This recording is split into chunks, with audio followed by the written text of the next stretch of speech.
My name is Colette. I'm from Dunbar Magnet, and I'm doing my project on Coco Chanel.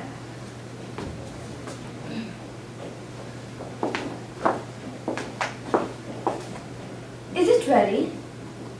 Did you say we?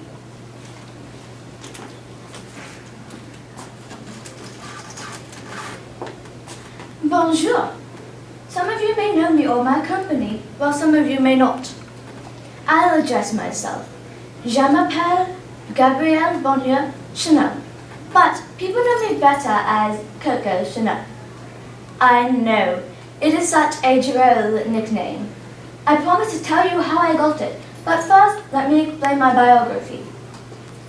I was born on August the 19th in 1883 to a happy family at that time. However, when I was 12, my mother, Jean DeVille, died from TB. Because Papa was a peddler, he put me in a Catholic orphanage where I was taught to sew and where I was raised by nuns. However, even though I loved that orphanage, I left at 18 and started a brief singing career. During that singing career, I performed in a lot of clubs or pubs and soon picked up the nickname Coco. Coco is short for coquette, which is French for kept woman. Soon, at age 20, I met two men, Etienne Balson and Arthur Boyd Chapel, who helped me open my first company and business that is now well known all across America and France, called Chanel. Both were vital to my first fashion venture.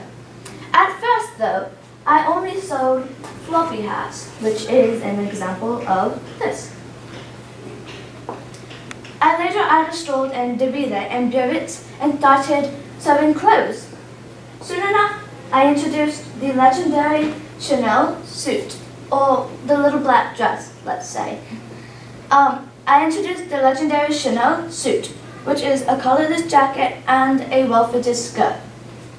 But before that, about 2 years before that, it was a cold, chilly day in Debile, and I wore an old jersey and fashioned it into the little black dress. Soon after I introduced this suit and the skirt, I released my first perfume or fragrance called Chanel No. 5, which surprised me when I found out that it was the very first fragrance that entitled a designer's name.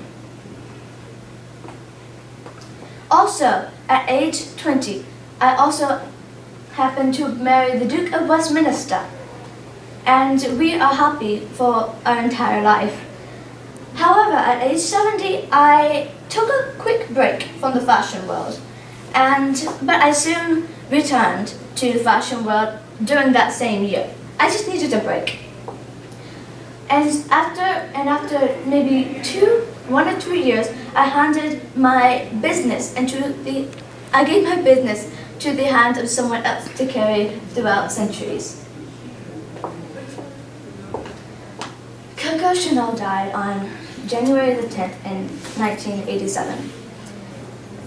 But, she encountered, and she raised the bar for the fashion world. She encountered from borrowing elements of men's clothing and making them useful and wearable for women and girls.